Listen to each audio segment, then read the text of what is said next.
Welcome to Medify. So let's start microbiology.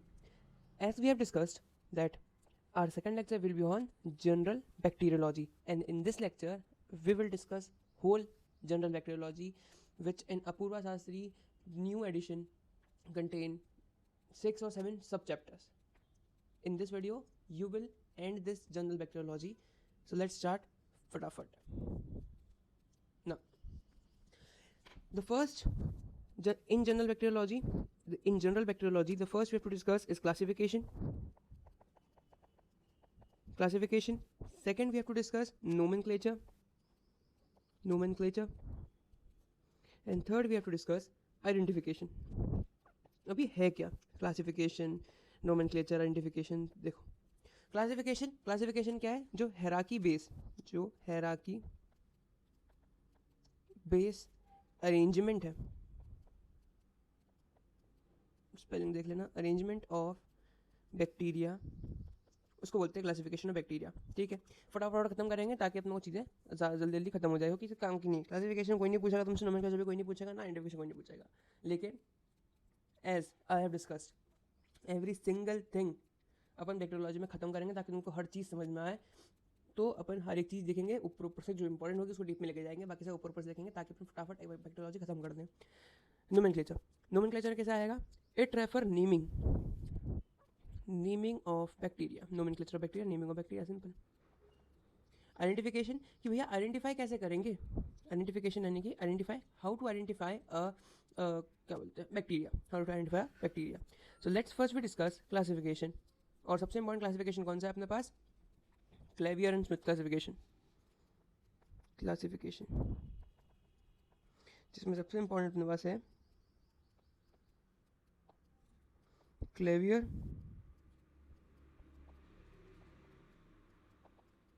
या Cavalier and Smith classification. जो Cavalier और Smith classification है ये तुमको पता होना चाहिए किसने करा क्या. तो इसने डिवाइड करा है सारे मॉलिकुलर क्लासिफिकेशन. इससे मॉलिकुलर क्लासिफिकेशन मतलब जितने भी ऑर्गेनिजम्स हैं उन सबको इन्होंने क्लासीफाई कर दिया. किसके बेसिस पे? 6 किंगडम बेसिस पे.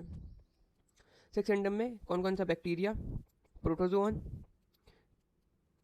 क्रोमिस्टा, इसको क्रोमिस्टा बोलते हैं सी से, क्रोमिस्टा, प्लांटी, फंजाई और एनिमिलिया. ठीक है, तो जो तुम्हारा ये है बैक्टीरिया, यानी क्या है? किंगडम है. ये किंगडम है, 6 किंगडम है ये बैक्टीरियल किंगडम. सो अब किंगडम होगा, किंगडम के नीचे क्या होगा? फाइलम. तुमने पढ़ा होगा ना अपने 11th में सब, एक क्या था? Kingdom, phylum, division, class, species, genus species, वो सारी कहानी. ठीक है, कि भाई किंगडम के अंदर तुम्हारा फाइलम आएगा, फिर तुम्हारी क्लास आएगी, फिर तुम्हारा ऑर्डर आएगा, है ना. तो भैया ये सारी बातें हैं. मेन चीज़ क्या है इसके बाद में कि कर क्यों रहे अपन? To study. यही क्वेश्चन आता है, करना क्यों है? तो अपने सबको पता करना क्यों है.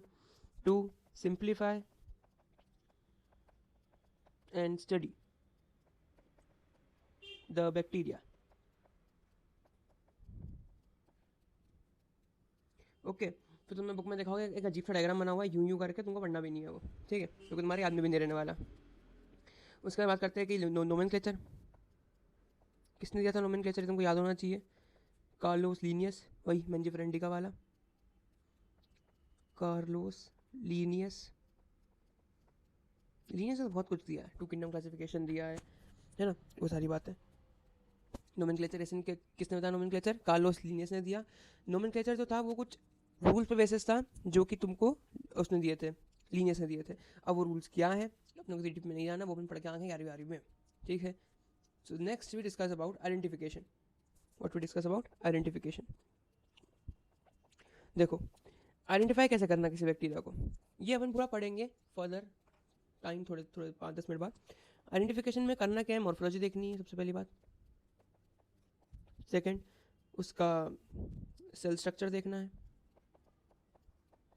और फिर उसको आइडेंटिफाई करना है. ठीक है, on the basis of morphology कर सकते हैं, या टेक्सोनॉमी कर सकते हैं, या क्लासिफिकेशन कर सकते हैं. ठीक है, मेन मोटिव क्या है? अपने को उसको आइडेंटिफाई करना है बैक्टीरिया को. जैसे कि स्टाइफिलोका है या स्ट्रेप्टोकोकस है, तो स्ट्रेप्टोकोकस पता कैसे चलेगा स्ट्रेप्टोकोकस है? अगर तुमको ये पता है कि स्ट्रेप्टोकोकस की कौन सी फैमिली है, उसकी कौन सी क्लास है, उसकी कौन सा ऑर्डर है, तो तुम उसको पता कर लोगे. सेकंड, या तुमको ये पता होना चाहिए कैसा दिखता है वो, ऑब्वियसली तुम उसको कर पाओगे. तो 2 तरीके हो गए आइडेंटिफाई करने के. पहला हो गया तुम्हारा मॉर्फोलॉजी, दूसरा हो गया सेल स्ट्रक्चर, तीसरा हो गया टेक्सोनॉमी. चलो, तो ये बातें हो गई अपनी फर्स्ट सबसे पहला चैप्टर जो था तुम्हारा जनरल बैक्टीरियोलॉजी का, ठीक है। Now let's discuss about morphology in detail. अब सुनना जरा आंखें खोल के, आंखें खोल के सुनना तुम। मॉर्फोलॉजी और फिजियोलॉजी ऑफ बैक्टीरिया, कैसे पता करोगे बताओ? मॉर्फोलॉजी ऑफ बैक्टीरिया, तुम्हें ये पता है कि बैक्टीरिया जो होते हैं वो दो पार्ट में बांटे गए हैं ब्रॉडली बैक्टीरिया दो पार्ट में मिलते हैं। एक मिलता है कोकाई और एक मिलता है बैसिलस। ऐसा नहीं है कि दो पार्ट ही हैं इसके, है ना। तुम ऐसा नहीं बोल सकते कि सिर्फ दो ही पार्ट में मिलता है। ये है कि हाँ, दो पार्ट ब्रॉडली, यानी कि बहुत सारी जगह पे दो पार्ट ही मिलते हैं। एक तो कोकाई मिलेगा या तो एक बैसिलस मिलेगा। जो कोकाई है वो कैसा होता है? तो वो स्फेरिकल शेप होता है। बंद क्यों गया? जो कोका है वो कैसा होता है? स्फेरिकल शेप होता है। बैसिलस है वो कैसा होता है? रॉड शेप होता है। कोका इज स्फेरिकल शेप, अपना बैसिलस इज रॉड शेप। इसके अलावा और क्या मिलेगा?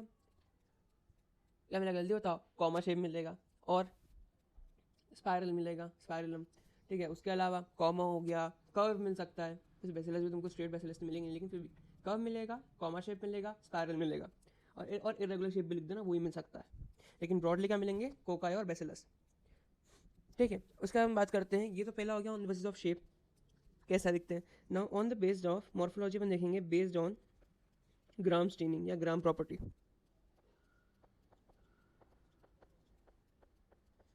उसमें फिर अपन ने यही दो क्लासिफिकेशन उठाए थे, कोकाई और बैसिलस, और फिर उसको चार पार्ट में कर दिया। कैसे करा देखो। पहले बात करिए कोकाई की, तो कोकाई में ग्राम नेगेटिव, में ग्राम पॉजिटिव और ग्राम नेगेटिव कोकाई। देन बात करिए बैसिलस की, तो ग्राम पॉजिटिव बैसिलाई और ग्राम नेगेटिव बैसिलाई। समझ में आया क्या? ठीक है, चलो ये सारी बातें हो गई अपनी ग्राम स्टेनिंग प्रॉपर्टी की, कि भैया ये चार पार्ट में बटे हुए होते हैं। अगर तुमको उसके डीप में आना है तो अपन देख सकते हैं, इसका एग्जांपल देख लेता हूँ, तुमको एक एग्जांपल बताया हूँ सबका। ग्राम पॉजिटिव कोकाई स्टाइफोलोकस, स्टाइफाइलोकस, ये अपन कहाँ पढ़ेंगे? स्टाइफोलोकस ये अपन पढ़ेंगे हॉस्पिटल एसोसिएटेड इन्फेक्शन, HAI। सबसे ज़्यादा जो हॉस्पिटल एसोसिएटेड इन्फेक्शन होते हैं वो स्टाइफोलोकस के कारण होता है, ठीक है। तो ये तुम्हारा हो गया gram positive cocci. Gram negative cocci meningococcus, जो मेनिंजिया में होता है ना, मतलब मेनिंग्स में होता है, ब्रेन लेवल पे घुस जाता है, meningococcus. Next bacilli, gram positive bacilli is anthracis, bacillus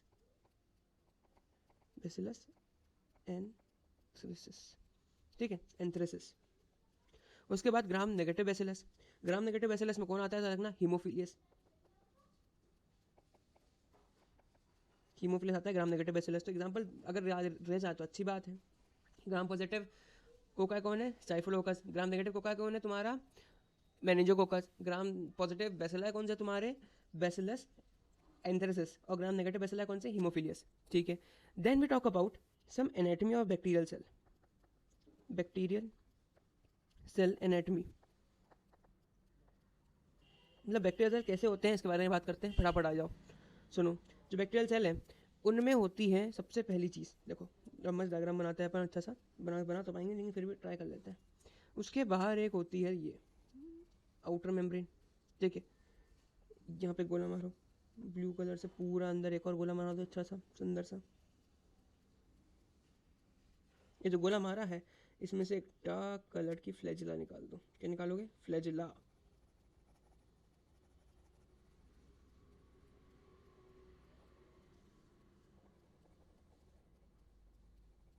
ये होगी फ्लैजिला। इसके अंदर फिर येलो कलर से एक और बना दो, ठीक है, एक और बना दी मैंने। उसके अंदर फिर बहुत सारे गोले गोले गोले, और फिर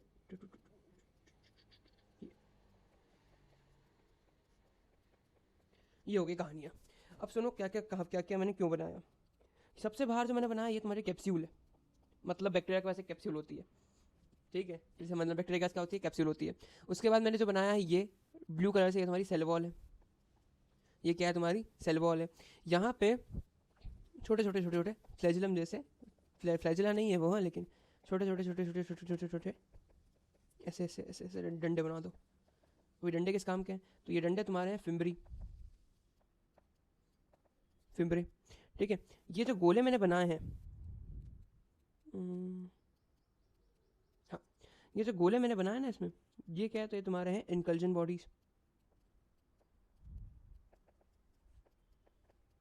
इनकल्जन बॉडीज, ये जो पीछे से डार्कन है, ये तुम्हारा क्या है, ये तुम्हारा फ्लैजिलम है। तो मतलब एक बैक्टीरियल सेल में क्या होगा, साइटोप्लाज्म तो इसके अंदर होगा ही, वो तो ऑब्वियस ही बात है। सेल के अंदर साइटोप्लाज्म नहीं होगा तो क्या होगा, कि मतलब एक बैक्टीरियल सेल में क्या क्या होगा, तो एक एनवेलप होगा, ये जो बाहर दिख रहा है एनवेलप है पूरा पूरा। ये एनवेलप किसको कंपोज कर रहा है, तो envelope is compose of cell wall, cell wall है इसमें, प्लस कैप्सूल है जो कि तुम्हारी बाहर की लेयर है वो, प्लस इसके अंदर जो येलो वाली बनाई है ना मैंने, वो क्या है, एक सेल मेम्ब्रेन है तुम्हारी, वो क्या है, प्लाज्मा मेम्ब्रेन, सेल मेम्ब्रेन, ये जो येलो वाली बनी ना, दिस इज प्लाज्मा मेम्ब्रेन। तो ये सब मिलके कौन, सेल वॉल, इसको मैं रेड से लिख रहा हूँ, ध्यान रखना रेड से क्या लिखा है मैंने, 1 2, प्लाज्मा मेम्ब्रेन लिखना पूरा, मेम्ब्रेन 1 2 और 3, ये तीनों मिलके क्या बना रहा है, तो 1 + 2 + 3 मिलके बनेंगे तुम्हारा cell envelope. So a bacteria has cell envelope which composed of cell wall, plasma membrane and capsule. ठीक है, उसके बाद साइटोप्लाज्म होता है इसके अंदर, साइटोप्लाज्म के अंदर क्या है, तुम्हारी इनकल्जन बॉडीज है। तुमको राइबोसोम बना, तुम राइबोसोम भी बना दो इसके अंदर, ये लो मैं राइबोसोम बना दिया मैंने, इसमें छोटे छोटे राइबोसोम बना दिए मैंने इसके अंदर। और क्या बनाना है, तुम न्यूक्लियस बना सकते हो, न्यूक्लियस कैसे बना दोगे, न्यूक्लियस नहीं बनाओगे। और क्या बना सकते हो इसके अंदर तुम, पेप्टिडोग्लाइकन, वो तुम पढ़ेंगे आगे। ठीक है, अभी तक तैयार रखो कि अपन राइबोसोम बना सकते हो इसके अंदर एक्स्ट्रा, और ribosome. Then we have to discuss the cell wall. Bacterial cell wall कैसी होती है भैया, आओ बात करते हैं। देखो तुमको ये दिखाते हैं डायग्राम, ठीक है, एक इमेज दिखाते हैं, जरा समझो इसको। This is the image of gram negative bacteria, gram negative bacteria. अब ग्राम नेगेटिव बैक्टीरिया और ग्राम पॉजिटिव बैक्टीरिया के सेल वॉल में क्या होता है, देखो बताते हैं। यहाँ लिखता हूँ मैं सेल वॉल का रंग थोड़ा सा, पहले वहाँ लिख दूँ फिर तुमको दिखाऊंगा डायग्राम ये वापस, रुको एक सेकंड। चल यहाँ थोड़ा सा सेल वॉल के बारे में लिख देता हूँ, फिर तुमको बताऊंगा क्या होता है उसके बारे में अलग। Bacterial cell wall,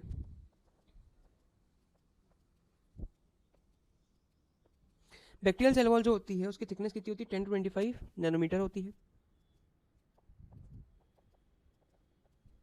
thickness 10 to 25 nanometre होती है, plus this provide protect, now after it's thickness it provide protection, provide protection plus rigidity to the cell, plus rigidity to the cell. Next we have to discuss the cell wall of different bacteria, gram positive bacteria। Gram positive bacteria की जो cell wall होती है वो कैसी होती है, तो याद रखना ग्राम पॉजिटिव बैक्टीरिया की सेल वॉल जो होगी उसमें एक मॉलिक्यूल होता है विच इज पेप्टिडोग्लाइकन, पेप्टिडोग्लाइकन। ये जो पेप्टिडोग्लाइकन होता है ये ग्राम पॉजिटिव बैक्टीरिया में थिकन होता है, इसकी 10 to 100 लेयर्स होती है, कितनी लेयर होती है, 10 to 100 लेयर्स होती है, ठीक है। और बहुत ज़्यादा थिकन होता है, thicker than gram negative bacteria, thicker than gram negative bacteria, ठीक है। ये हर layer, each layer is composed of, each layer जो होती है इसकी उसमें क्या होता है, हर लेयर में NaM और Na-G। अब ये NaM और Na-G क्या है, देखो Na तो कॉमन होगा, ठीक है, बचा क्या M और G, तो Na क्या है, N acetyl. What is M, so M is muramic acid, muramic acid. और Na-G, अब G क्या है, G इज ग्लूकोसामीन, ग्लूकोसामीन, ठीक है भैया। तो पेप्टिडोग्लाइकन हो गया अपने पास, हर लेयर में उसके अल्टरनेट NaM और Na-G मॉलिक्यूल्स होते हैं, ठीक है। पेप्टिडोग्लाइकन की 100 लेयर 10 से 100 लेयर होती है। इसमें एक खास बात होती है, एक ब्रिज इसको बोलते हैं। अगर मॉलिक्यूलर लेवल पे बन जाए तो इसमें एक टेट्रा पेप्टाइड साइड चेन होती है, क्या होती है, टेट्रा पेप्टाइड साइड चेन होती है। तो टेट्रा पेप्टाइड साइड चेन जो कि कनेक्ट होती है एक दूसरे से, connected by, connected to each other via pentaglycine bridge.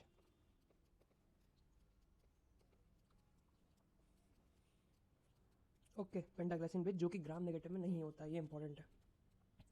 Knowledge discuss about gram negative, कि इसमें क्या चेंज है। तो ग्राम नेगेटिव में क्या होता है कि कुछ होता ही नहीं है।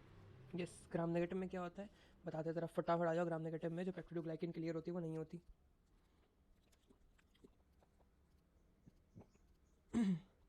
बहुत ही less peptidoglycan layer, peptidoglycan layer less होती है, बहुत कम लेयर्स में पेप्टिडोग्लाइकन लगा हुआ रहता है, मतलब उसमें 10 से 100 था, इसमें 1 से 2 लेयर होती है बस, 1 to 2 layers of peptidoglycan. Second, outer membrane में इसके होते हैं ब्रॉन लिपोप्रोटीन, इसमें होता है आउटर लेयर में, क्या होता है, Braun lipoprotein, PRO lipoprotein, PROTIN, ठीक है। प्लस इसमें ग्राम नेगेटिव बैक्टीरिया में की सेल वॉल में होता है लाइपोपॉलीसेकेराइड, LPS, लाइपोपॉलीसेकेराइड, LPS, जो कि ग्राम पॉजिटिव में नहीं होता है, आओ बात कर लेते हैं फटाफट। और हाँ, इसमें खास बात होती है कि इसमें कोई भी नो पेंटाग्लाइसिन ब्रिज प्रेजेंट,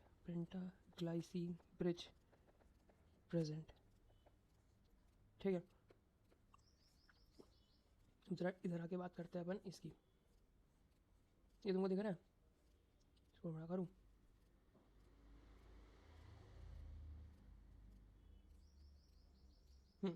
ये जो यहाँ पे दिख रहा है ना, ये वाली इमेज,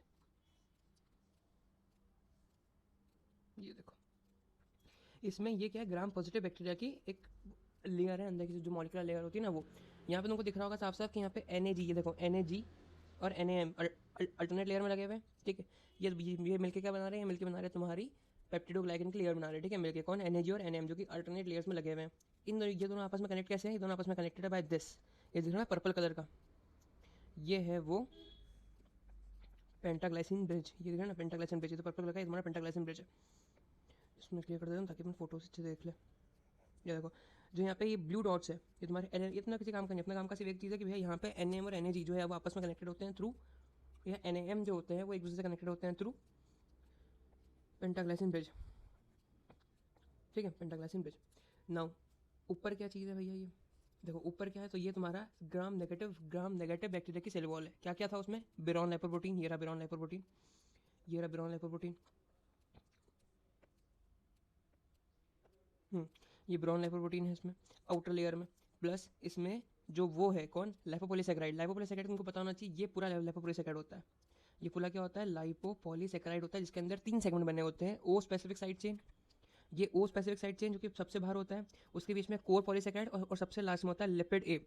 अब ये कोर पॉलीसेकेराइड, लिपिड ए और ओ साइड चेन का क्या लेना देना, आओ बात करते हैं। तो जो लिपिड ए होता है ये एंडोटॉक्सिक होता है, क्या होता है, एंडोटॉक्सिक होता है, उसके साथ साथ ये लीथल इफेक्ट देता है, टिश्यू नेक्रोसिस में काम आता है, ये सारी प्रॉपर्टीज दिखता है, प्लस ये लीथल इफेक्ट दिखता है, एंडोटॉक्सिक के साथ लीथल इफेक्ट दिखता है। Second point, this is help in tissue necrosis,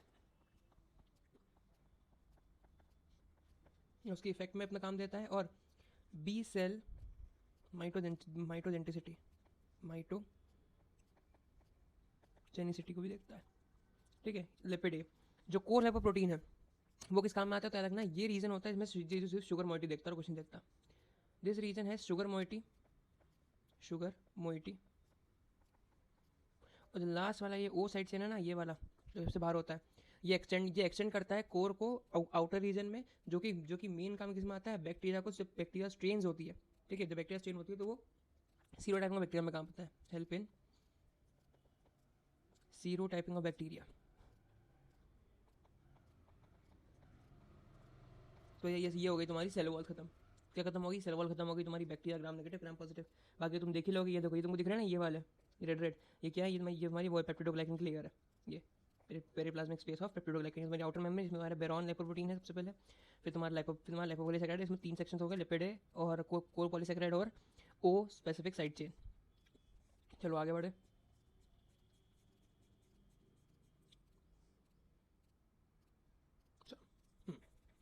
तो भैया सेल वॉल अपन ने पढ़ ली। Now let's discuss about cell membrane. वही प्लाज्मा मेम्ब्रेन होती है तो उसमें क्या ही पढ़ना इतना, फिर भी देख लेते हैं एक बार। सेल मेम्ब्रेन, जो सेल मेम्ब्रेन होती है वो एसेंशियल होती है, सबसे पहली बात, essential for survival of the bacteria, essential for survival of bacteria, essential for survival of bacteria, ठीक है। इट डिफर्स, ये डिफर करता है, it differs from eukaryotic membrane in lacking स्टीरॉल। जब यूकैरियोट में जो होता है वो कोलेस्ट्रॉल होता है, स्टीरॉल होता है, लेकिन इसमें नहीं होता है कोलेस्ट्रॉल। किसमें? इसकी बैक्टीरिया की प्लाज्मा मेम्ब्रेन में, eukaryotic plasma membrane in except cholesterol और स्टीरॉल। ठीक है, उसके बाद ये तुमको पता होगा कि फिर कि तुमको पता होना चाहिए फंक्शन क्या है। तो सबसे इंपॉर्टेंट इसका फंक्शन है, सबसे पहला फंक्शन इसका आता है semi permeable, semi permeable. Second, transport system में काम आता है, ट्रांसपोर्ट सिस्टम। थर्ड कुछ है ही नहीं, दो काम आता है। ठीक है, और वो तो अपने मन से लिख देना अगर तुमको आ ज़्यादा तो। प्लस इसमें साइटोप्लाज्मिक की मैट्रिक्स की बात करेंगे तो उसमें क्या होता है, उसमें राइबोसोम होते हैं। ठीक है, इनकल्जन बॉडी होती है। इनकल्जन बॉडी होती है क्या होती है तुमको मैं बताया था। इनकल्जन बॉडी जो होती है वो किस काम में आती है? तो inclusion body is use to store energy और न्यूट्रिएंट, स्टोर एनर्जी और न्यूट्रिएंट, एनर्जी और न्यूट्रिएंट को स्टोर करने के काम में आती है। प्लस दे आर अगर वो कम हो जाए, ठीक है, अगर वो क्या बोलते हैं, बैक्टीरिया अगर कम हो जाए ना, तो बैक्टीरिया की न्यूट्रिएंट डेफिशिएंसी को भी ओवरकम कर देता है, क्योंकि न्यूट्रिएंट होता है उसमें। ठीक है, उसके बाद हम बात करते हैं कि सेल वॉल अपेंडेजेस क्या होते हैं। जो सेल वॉल होती है, देखो जो डायग्राम मैंने बनाया था ऊपर, ये सेल वॉल थी ब्लू वाली, इसके अपेंडेजेस क्या आते हैं? ये ब्लैक वाला और ब्लू वाला। अब बात करते हैं ब्लैक और ब्लू की। तो जो ब्लू वाला था बड़ा वाला, ये क्या है? Flagella. What is this? Flagella. भी फ्लैजिला क्या होता है? तो याद रखना, फ्लैजिला जो होता है वो एक थ्रेड लाइक अपेंडेज होता है, थ्रेड लाइक अपेंडेजेस,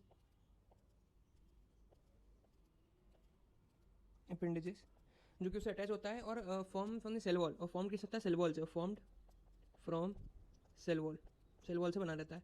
ठीक है, इसकी अरेंजमेंट देखते हैं तो बहुत अलग टाइप की अरेंजमेंट होती है इसकी। अरेंजमेंट देखते हैं अगर अपन फ्लैजिला की, तो अपन अरेंजमेंट जरा यहाँ देखें।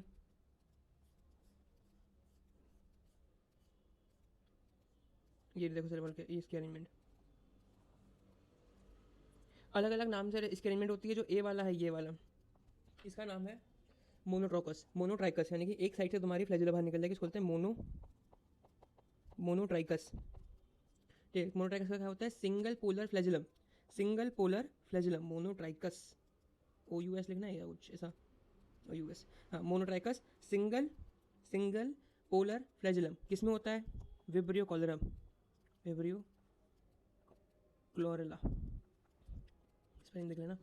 ठीक है, ये सेकंड वाला है फिर लोफोट्रोकस, second is लोफोट्रोकस,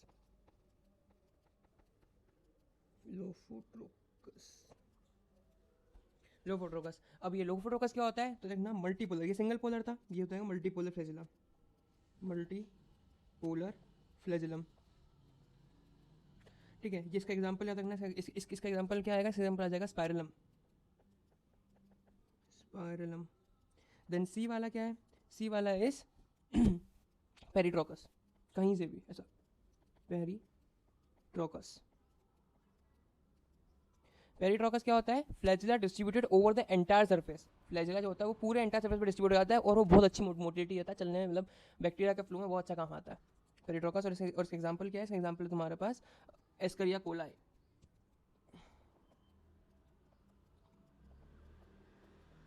and last is D, which is amphitrichous, amphitrichous का एग्जांपल क्या है अपने पास? और ये उसको बोलेंगे क्या? तो amphitrichous single flagellum at both the end, दोनों एंड पे सिंगल फ्लैजिलम आएंगे। और किस में होता है ये? तो याद रखना, फिसालिस में होता है। एक होता है इसका एग्जांपल एलिकेली जीनस, एलिकेली जीनस फिसालिस, बहुत मुश्किल इसको याद रखना, लेकिन तुमको याद रखना पड़ेगा। फ्लैजिलम पे शॉर्ट नोट आता है, तुमको ये लिखना ही पड़ेगा कि कौन कौन से टाइप के होते हैं, प्लस उनके एग्जांपल्स क्या होते हैं, उसके आगे लिखना पड़ेगा। जैसे मोनोट्रोकस में क्या लिखोगे? Single polar flagellum, monotrichous single polar flagellum. Then second lophotrichous multipolar flagellum. Then इसका एग्जांपल क्या आएगा? Spirillum. Then third is peritrichous, peritrichous का में क्या लिखोगे? The flagellum is present over the entire surface of bacteria, over the entire surface of the bacteria. Example में क्या लिखोगे? Escherichia coli. Last is amphitrichous, amphitrichous लिखोगे कि a single flagellum presented both the ends. Example में क्या लिखोगे? फिसालिस, फिसालिस का अपने पुराना नाम क्या बोलेंगे? एलिकेली जीनस फिसालिस। देन नेक्स्ट अरेंजमेंट की बात हो गई। उसके बाद अपन बात करते हैं अरेंजमेंट के बाद next we have to discuss about ultrasound.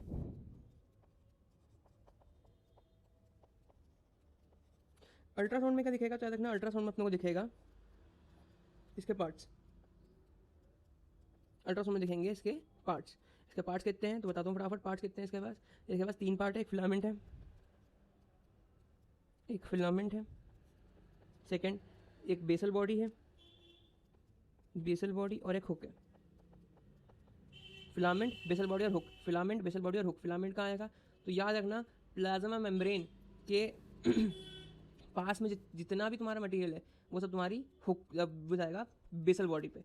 ठीक है, ये तुम्हारी बेसल बॉडी आएगी तुम्हारी मेम्ब्रेन के अंदर, बेसल बॉडी आएगी मेम्ब्रेन के अंदर। उसके बाद तुम्हारा फिलामेंट आएगा मेम्ब्रेन के बाहर, ये तुम्हारी आउटर मेम्ब्रेन है, या तुम्हारी आउटर मेम्ब्रेन आ जाएगी। आउटर मेम्ब्रेन के अंदर जितना भी है तुम्हारी बेसल बॉडी में आएगा, आउटर मेम्ब्रेन के बाद तुम्हारा फिलामेंट में आ जाएगा। परफेक्ट। ठीक है, उसके बाद लास्ट अपना बचता है एक topic which have to discuss which is capsule. इसके एनाटॉमी में कैप्सूल इंपॉर्टेंट टॉपिक है। फिमरी भी इंपॉर्टेंट है, फिमरी लेकिन इतना कोई पूछता नहीं है। फ्लैजिला आपने पूछ लेता है, फ्लैजिला फिमरी पर एक बार फिमरी भी देख लेंगे। फ्लैजिला फिमरी दोनों साथ में पूछ सकते हैं, लेकिन कैप्सूल सिंगल में पूछ सकते हैं, इसलिए कैप्सूल इंपॉर्टेंट है। कैप्सूल क्या होता है देखना, कैप्सूल जो है कुछ bacteria, some bacteria possess a layer of amorphous viscid material, amorphous viscid material। ठीक है, lying outside the cell wall, lying outside cell wall बोलते हैं कैप्सूल। क्या बोलते हैं उसको, कैप्सूल बोलते हैं। अगर ये कैप्सूल जो होती है अगर ये लूज हो जाए, कैसी हो जाए, लूज हो जाए, तो ये तुम्हारी स्लाइम मोड भी बोलते हैं, इसको बोलते हैं स्लाइम लेयर ही बोलेंगे फिर। अगर ये लूज हो गई तुम्हारी कैप्सूल तो उसको स्लाइम लेयर ही बोल सकते हैं। ठीक है, अपन बात करते हैं कि इसका फंक्शन और यूज क्या है, फटाफट बात कर लेते हैं। तो फंक्शन क्या है इसका कैप्सूल के, बैक्टीरियल वायरुलेंस। बैक्टीरियल वायरुलेंस, अब ये क्या होता है देखो, जो कैप्सूल होती है वो प्रोटेक्ट करती है बैक्टीरियम को, बैक्टीरियम को फेगोसाइटोसिस से बचाती है। बैक्टीरियम को किससे बचाती है, फेगोसाइटोसिस से बचाती है। प्लस ये हेल्प करता है इन बायोफ्लेम फॉर्मेशन में। किस में हेल्प करता है, बायोफ्लेम फॉर्मेशन में हेल्प करता है। अब ये बायोफ्लेम फॉर्मेशन क्या है पहले लिख तो लेते हैं, चलो। फंक्शन क्या है, सबसे पहला बैक्टीरियल वायरुलेंस। बैक्टीरियल वायरुलेंस में इसका रोल होता है। अब क्या रोल होता है, सबसे पहले ये बचाती है और क्या बोलते हैं इसको, मतलब प्रोटेक्ट करती है। ठीक है, प्रोटेक्ट बैक्टीरिया फ्रॉम फेगोसाइटोसिस से बैक्टीरिया को प्रोटेक्ट करके रखेगी। Plus help in formation of biofilm. अब ये बायोफ्लिम क्या चीज़ है अब बताते हैं। बायोफ्लिम कुछ नहीं है, बायोफ्लिम एक वो है, क्या बोलते हैं, एक एक्स्ट्रा सेलुलर पॉलीसेकेराइड की लेयर होती है। किसकी लेयर होती है, पॉलीसेकेराइड की लेयर होती है, जो कि बैक्टीरिया के बाहर होती है। कहाँ होती है, बैक्टीरिया की बाहर होती है, और पॉलीसेकेराइड की लेयर होती है, और ये काम कर और मेन रोल करती है एडेशन में। बैक्टीरिया जो होता है वो अडेयर होता है बाय बायोफ्लिम। किसमें काम करती है, एडेशन में काम करती है। तो अगर अपनी बॉडी में बैक्टीरिया आता है जिसके पास अगर कैप्सूल है, तो क्या वो अडेयर अच्छे से होगी, या वो बैक्टीरिया जिसके पास कैप्सूल नहीं है वो अडेयर अच्छे से होगा। इसके पास कैप्सूल है वो अच्छे से अडेयर होगी, क्योंकि उसके ऊपर क्या है, एक बायोफ्लिम है, जो कि किस में काम आती है, तुम्हारे एडेशन में काम आती है। ठीक है, फॉरेन बॉडी के अंदर और फॉरेन बॉडी सर्फेसेस पे। ये हो गया तुम्हारी पहली चीज़, वहाँ तुम्हारा बैक्टीरियल वायलेंस हो गया। दूसरा फंक्शन इसका मतलब कहाँ रोल करता है, दूसरा ये बैक्टीरियल आइडेंटिफिकेशन में काम करता है। दूसरा रोल इसका आता है बैक्टीरियल आइडेंटिफिकेशन में। अब आइडेंटिफाई कैसे करेंगे इसको कैप्सूल के बेसिस पे, चलो ये भी देख लेते हैं। देखो, जो बैक्टीरिया होते हैं उसकी जब टाइपिंग अपन करते हैं, ठीक है, जब हम बैक्टीरिया किसी भी सेल की टाइपिंग करते हैं, बैक्टीरिया की मेनली बैक्टीरिया की बात कर रहे हैं, तो अपन उसको आइडेंटिफाई कर सकते हो कि टाइपिंग में अपने को पता लगेगा कि उसमें कैप्सूल है या नहीं है। तो by typing of bacteria we can identified, typing of bacteria में पता लगा सकते हैं। And last is use of vaccine. Vaccine जब बनती है, ठीक है, वैक्सीन जब बनती है तो उसका कैप्सूलर एंटीजन दिया जाता है। कैप्सूलर एंटीजन दिया जाता है जब वैक्सीन बनती है। कुछ वैक्सीन के बनने में बैक्टीरिया ना लेकर बैक्टीरिया का कैप्सूलर एंटीजन दिया जाता है। Capsular antigen use in vaccine preparation, vaccine prep. ठीक है, अब डेमोन्स्ट्रेट कैसे करेंगे अपन इसको, हमारी कैप्सूल को। तो सबसे सिंपल, सबसे इंपॉर्टेंट क्वेश्चन आते हैं उसमें, सब MCQs में, अपने क्वेश्चन में, पेपर में, यूनिवर्सिटी एग्जाम में, इज इंडियन इंक।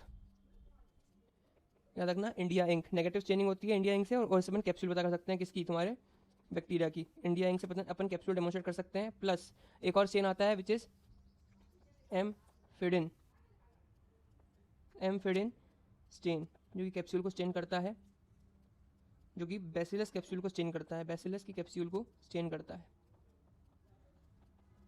ठीक है भैया, ये सारी कहानी होगी फ्लैजिला, फिम्बरी। और हाँ, इसमें एक और कहानी होती है कैप्सूल में, एक लैक्टेक्स एग्लूटिनेशन टेस्ट होता है। क्या होता है? लैक्टेक्स एग्लूटिनेशन टेस्ट होता है, जो कि CSF में होता है। ठीक है, जो कि CSF का सैंपल्स हो, CSF हो गए, बॉडी फ्लूइड्स हो गए, उनमें अपन लैक्टेक्स एग्लूटिनेशन टेस्ट करते हैं, जो कि एंटी कैप्सुलर एंटीबॉडी जो अपन देते हैं उसमें क्या देते हैं, एंटी कैप्सुलर एंटीबॉडी देते हैं, कि जो तुम्हारा वो है CSF, उसमें कोई कैप्सूल वाला नहीं होना चाहिए, उससे अपन एंटीबॉडी देंगे, अगर मिल जाएगा तो एंटीबॉडी एंटीजन रिएक्शन हो जाएगी और पता लग जाएगा। समझ में आया क्या बोल रहा हूँ? एंटीजन एंटीबॉडी रिएक्शन पढ़ेंगे पूरी इम्यूनोलॉजी में। ठीक है, और फिर लास्ट अपना एक टॉपिक बच रहा है which is growth of bacteria. Growth of bacteria, देखो पेपर में ऐसा क्वेश्चन आता है ग्रोथ ऑफ बैक्टीरिया पे, तुमको कुछ नहीं करना है, तुमको बनाना है बैक्टीरियल ग्रोथ कर्व। क्या बनाना है? बैक्टीरियल ग्रोथ कर्व बनाना है। अब इस बैक्टीरियल ग्रोथ कर्व है, ये कहाँ है, कैसा होता है, तुमको दिखाता हूँ, रुको। ये रहा,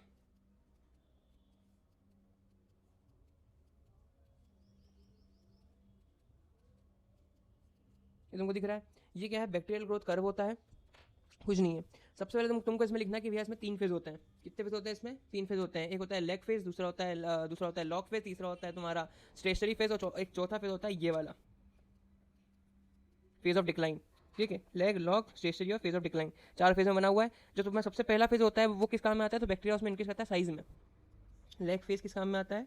ये मेनली वो फेज होता है जब इनोक्यूलेट करता है बैक्टीरिया, और सिम्टम शुरू करने से पहले का टाइम है। कब का टाइम है? इनोकुलेट, और जो तुम्हारा उसका अफेक्शन है, जब वो अफेक्ट करना शुरू करता है, बैक्टीरिया बस घुसा है, अब जब वो तुम्हारी मतलब उसका मेटाबॉलिज्म शुरू करेगा बैक्टीरिया का तुम्हारी बॉडी के अंदर, तो वो तुम्हारा लॉग फेज में चले जाएगा। लेकिन जो टाइम इनोकुलेट और स्टार्ट करने से तक का टाइम होता है, ये बीच का टाइम को बोलते हैं लेग फेज। ठीक है, लेग फेज बोलते हैं इसको। प्लस एक छोटी सी चीज़ इंपॉर्टेंट जो है तुम्हारी, वो उसको थोड़ा नीचे करके लिखता हूँ। अब लिखते हैं लेग फेज में इंपॉर्टेंट बात क्या है कि बैक्टीरिया इंक्रीज करता है साइज के अंदर, bacteria increase in size, bacteria size में इंक्रीज करेगा, अक्यूमुलेट हो जाएगा, accumulation due to accumulation of enzymes and metabolites, increase in size. Plus और ये क्यों करेगा, पहले बात तो इंक्रीज क्यों करेगा, तो ये क्यों करेगा, क्योंकि अक्यूमुलेट हो जाती हैं enzymes, accumulation of enzymes, due to accumulation of enzymes and new metabolites. ठीक है, और सेकंड बात कि बैक्टीरिया जो होता है वो तुम्हारा मैक्सिमम साइज तक पहुंच जाएगा, बैक्टीरिया मैक्स साइज तक पहुंच जाएगा लेग फेज के अंदर। Then we talk about log phase. भैया लॉग फेज किस काम में आता है? सबसे इंपॉर्टेंट बात कि स्मॉलर साइज का होता है, स्मॉल साइज का होता है। ठीक है, दूसरी बात बायोकेमिकली एक्टिव रहता है, बायो केमिकली एक्टिव रहता है इसमें तुम्हारा बैक्टीरिया लॉग फेज के अंदर, बायोकेमिकली एक्टिव रहता है। तीसरी बात यूनिफॉर्मली स्टेन हो जाता है लॉग फेज के अंदर। अगर तुम स्टेन करते हो लॉग फेज के अंदर ग्राम स्टेनिंग, तो यूनिफॉर्म स्टेन होता है तुम्हारा पूरा बैक्टीरिया। तो अगर तुमने ग्राम स्टेन करी, ठीक है, कोई कुछ बैक्टीरिया पूरे स्टेन हुए, कुछ बैक्टीरिया पूरे स्टेन नहीं हुआ, तो जो बैक्टीरिया पूरे स्टेन हुए हैं वो तुम्हारे कौन से हैं, वो तुम्हारे लॉग फेज के अंदर आएंगे बैक्टीरियल ग्रोथ में। तो यूनिफॉर्मली स्टेन, ये 3 करेक्टरिस्टिक होते हैं लॉग फेज के। यूनिफॉर्मली स्टेन 2 करेक्टरिस्टिक मैंने बताया कि बैक्टीरिया इंक्रीज करता है साइज के अंदर और मैक्सिमम साइज तक रीच करेगा, उसका शुरू हो जाएगा लॉग फेज, जिसमें तुम्हारा बायोकेमिकली एक्टिव हो जाएगा। प्लस बैक्टीरिया की जो तुम्हारी साइज, उसकी जो टाइम होता है तुम्हारे इसकी लॉग फेज की, उसकी बहुत छोटी साइज होती है। थर्ड पॉइंट यूनिफॉर्मली स्टेन हो जाएगा। Then we talk about stationary phase. तो स्टेशनरी फेज जो होता है उसमें नंबर ऑफ प्रोजेनी सेल्स जो होते हैं वो इतने ज़्यादा होते हैं कि वो तुम्हारे नंबर ऑफ सेल को ख़त्म कर देते हैं। मतलब समझ में आया कुछ, क्या बोला मैंने? नहीं, देखो नंबर ऑफ प्रोजेनी सेल्स जो होते हैं, जो कि अभी स्मॉल साइज में मिलके बने हैं या लार्ज साइज होकर स्मॉल साइज हुए हैं, जो भी है, वो तुम्हारे रिप्लेस करते हैं नंबर ऑफ सेल्स को। ठीक है, और वो फिर ऐसे करेंगे। हेंस जो तुम्हारे वायबल सेल्स हैं वो स्टेशनरी फेज में रह जाएंगे जब तक न्यू सेल नहीं बनते। देखो क्या होता है, जब बैक्टीरिया बनता है, बैक्टीरिया को बोला गया भैया तुमको काम करना है, फॉर सपोज इसको एक मसल को दे दी, मान लो अपन पेक्टोरियस मेजर, बैक्टीरिया को बोला कि तुमको इस पे अटैक करना है, वो इसकी जितना बैक्टीरिया की साइज होगी, जितने मल्टीपल सेल्स होंगे बैक्टीरिया के, वो जाके पेक्टोरियस मेजर खत्म कर देगा, उसके सेल्स को खत्म कर देगा। जैसे ही पेक्टोरियस मेजर के नए सेल्स बनेंगे, जो बैक्टीरिया अभी स्टेशनरी फेज में होंगे वो वापस एक्टिव होकर उसको और खत्म कर देंगे। मतलब बैक्टीरिया का काम क्या है? सेल के अंदर जाना, खुद भी खत्म हो जाना, सेल को भी खत्म हो जाना, खत्म कर देना। ठीक है, जो बैक्टीरिया अभी स्टेशनरी फेज में है वो रिप्रोड्यूस करते जा रहे हैं, नए सेल्स बनाते जा रहे हैं। ठीक है, जो लैग फेज, लॉग फेज में है वो अभी प्रोड्यूस कर रहे हैं, उसको दे रहे हैं स्टेशनरी फेज में। स्टेशनरी फेज में जो बैक्टीरिया है वो स्टेबल है। ठीक है, जैसे तुम्हारा सेल दिखेगा उसको वो अटैक कर देगा। न्यू सेल जनरेट होंगे, जो स्टेशनरी फेज में अभी बैठे हुए हैं वो भी अटैक कर देंगे। फॉर सपोज तुम्हारा बैक्टीरिया में जाके 1000 सेल्स हैं। बैक्टीरिया तुमने जब ये इनोकुलेट हुए तब वो 2 थे। कितने थे? 2 थे। हाँ, 2। तुम्हें पता है बैक्टीरिया बहुत जल्दी एक्टिव करते हैं। ठीक है, तो बैक्टीरिया 2 थे, लैग फेज के अंदर 2 आए, वो हो गए फॉर सपोज वो 2000 हो गए। कितने हो गए? 2000 हो गए। लॉग फेज में बायोकेमिकली एक्टिव हुए, ये लैग फेज है। हाँ, लॉग फेज के अंदर क्या हुआ? बायोकेमिकली एक्टिव है, वो चले गए स्टेशनरी फेज के अंदर। स्टेशनरी फेज के अंदर हो गए, उन्होंने 1000 सेल खत्म कर दिए, अब बैक्टीरिया मेजर के 0 सेल बच गए। ये थ्योरेटिकल बात है, पॉसिबल तो ये भी नहीं है। ठीक है, 0 सेल बच गए। अब यहाँ पे कितने सेल्स हैं? 1000 बैक्टीरिया के।